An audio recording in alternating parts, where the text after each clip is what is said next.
মুহাম্মদ ইবনে সামাআ রাহমাতুল্লাহি আলাইহি তিনি একজন বিখ্যাত বুজুর্গ আলেম ছিলেন।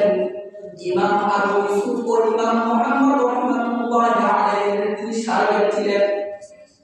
তিনি 103 বছর তিনি হায়াত পেয়েছিলেন। 103 বছর তিনি হায়াত পেয়েছিলেন।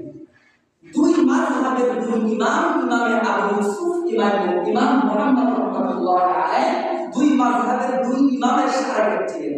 শাগির্দ বুঝেন তো, বন্ধু, একদম কাছের বন্ধু ছিলেন। দুই ইমামের উল্লেখযোগ্য মানুষের বন্ধু ছিলেন মুহাম্মদ ইবনে সামাআ রাহমাতুল্লাহি আলাইহি। তিনি 103 বছর হায়াত পেয়েছিলেন। তিনি বলেন, আমার 103 বছর হায়াতের জিন্দেগিতে আমি প্রতিদিন যখন থেকে আমি আমার ভিতরে যেদিন থেকে আমার ভিতরে বোধ আসে, আল্লাহর দিন যেদিন থেকে আমার ভিতরে পৌঁছায়, আমি প্রতিদিন 200 রাকাত নফল নামাজ পড়তাম। সুবহানাল্লাহ। প্রতিদিন তিনি 200 রাকাত নফল নামাজ পড়তেন। এই ইমাম মুহাম্মদ ইবনে সামাআ তিনি বলেন, 40 বছর একাধারে আমি তাকবীরে উলা সাথে নামাজ পড়েছি। এক ওয়াক্ত নামাজে আমার তাকবীরে উলা সাথে যায়। কেন? যেদিন আমার মা মৃত্যুবরণ করেন সেদিন আমার তাকবীরে উলা সাথে যায়।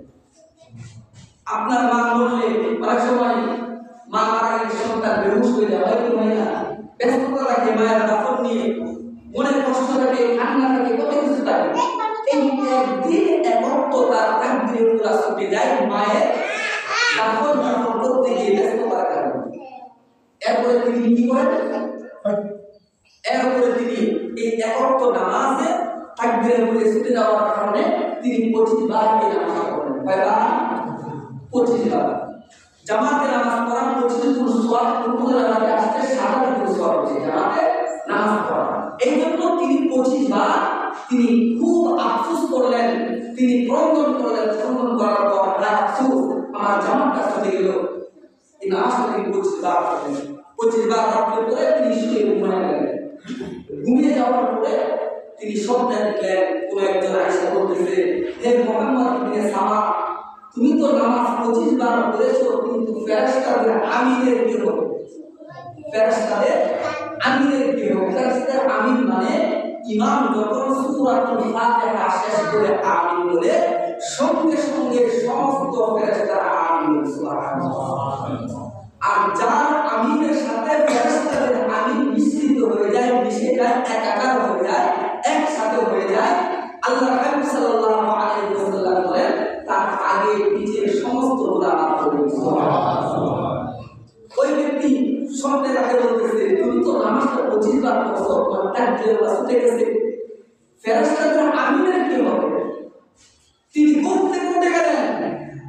ঘুম থেকে উঠে আবার ওযু করে তিনি সারা রাত্র ফজর পর্যন্ত তিনি নামাজ আদায় করলেন আর ক্রন্দন করলেন। এই হলো তাদের জিন্দেগি। আপনি আর আমি কিভাবে জীবন কাটাইতেছি না? তাদের তো আল্লাহ খাওয়াইছে। 103 বছর আল্লাহ বান্দা দুনিয়াতে বাঁচছে, বাস করেছে, না খেয়ে বেঁচেছিল, তাকেও আল্লাহ খাওয়াইছে। আপনি অটো চালান, গাড়িটা আপনি রাস্তার পাশে দাঁড় করে আপনি নামাজটা পড়ে নেবেন, আপনার বারণ করবে না। আপনি দোকান চালান, নামাজের রক্ত হতে আপনি দোকানটা বন্ধ করে আপনি নামাজটা পড়ে এসে আবার দোকান করবেন। আপনি দোয়া লাগান, আপনি ক্ষেতের আইনে দাঁড়াইয়া গামছা বিছিয়ে আপনি নামাজটা করে নিলেন, আপনার